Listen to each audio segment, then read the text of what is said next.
perkenalkan, saya sendiri Muklis Salahuddin dan teman saya Anita Putri Ismayati akan mempresentasikan hasil makalah kami yang berjudul Profil dan Pengembangan Sekolah Dasar Muhammadiyah 1 Surakarta menuju SD Unggulan.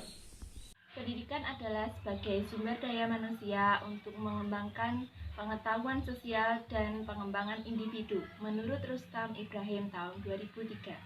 Membahas pendidikan tak luput dari kualitas pendidikan.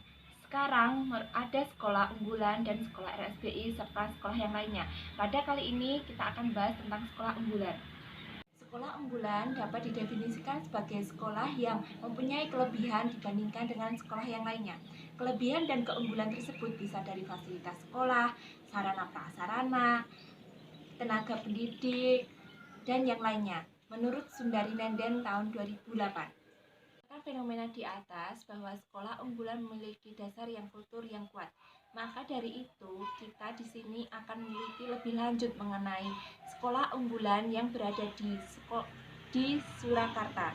Maka dari itu kami mengambil judul Profil dan Pengembangan Sekolah Dasar SD Muhammadiyah 1 Surakarta menuju Sekolah Unggulan. Ada beberapa cara untuk mencapai sekolah unggulan. Yang pertama yaitu input calon siswa masuk di SD Muhammadiyah Surakarta.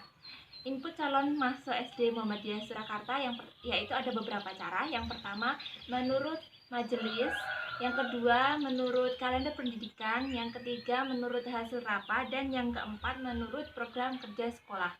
Penerimaan calon siswa baru di SD Muhammadiyah 1 Surakarta menggunakan sistem ODS, One Day Service, dan siswa harus memenuhi syarat-syarat. Yang pertama yaitu usia harus 6 tahun, fotokopi KTP, surat keterangan, mengisi belangko pendaftaran, dan biaya pendaftaran sebanyak 270.000. Yang kedua yaitu tentang tenaga pendidik. Dalam sekolah dasar yang unggulan harus memiliki tenaga pendidik yang profesional dalam proses belajar mengajar.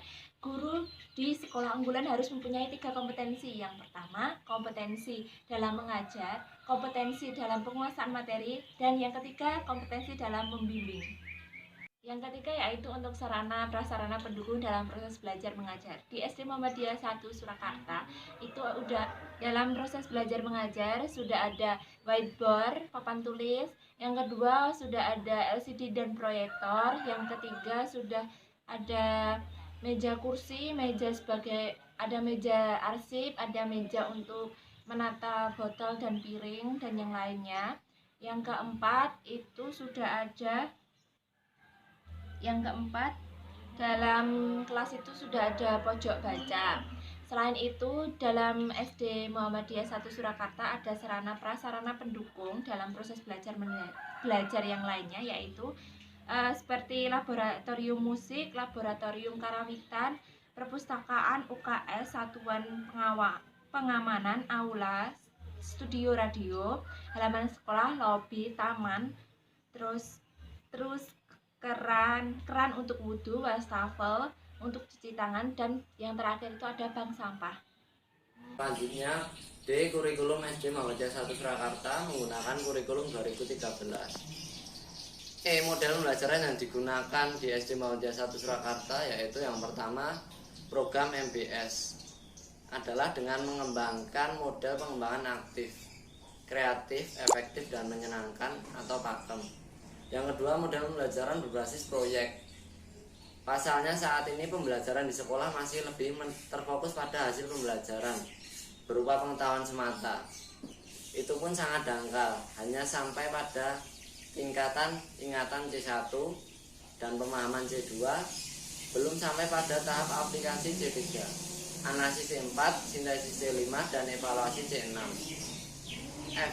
Ekstrakurikuler yang ada di SD Muhammadiyah 1 Surakarta yaitu yang pertama komputer, yang kedua HW Hizbul Waton atau kepramukaan, yang ketiga tapak suci, yang keempat drum band, yang kelima kesenian musik dan tari, yang keenam olahraga, yang ketujuh PPL pembelajaran pengembangan lingkungan, yang kedelapan TM tunas melatih, yang kedelapan pembinaan kelas khusus. G. Profil lulusan SD Muhammadiyah 1 Surakarta. Profil lulusan berhubungan dengan kualifikasi kemampuan lulusan yang tidak hanya mencakup ranah pengetahuan, tapi juga sikap dan keterampilan. SD Muhammadiyah 1 Surakarta selalu menjadi salah satu penyandang nilai terbaik, entah itu nilai USBN, UN, atau yang lainnya.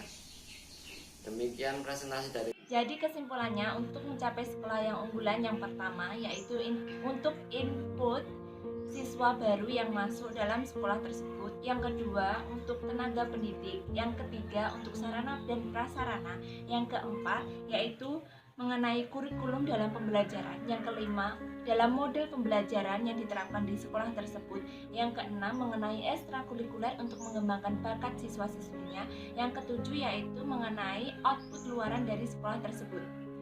Presentasi dari kelompok 4, kurang lebihnya mohon maaf. Silahkan jikalau ada pertanyaan dari teman-teman, kami persilahkan. Wassalamualaikum warahmatullahi wabarakatuh.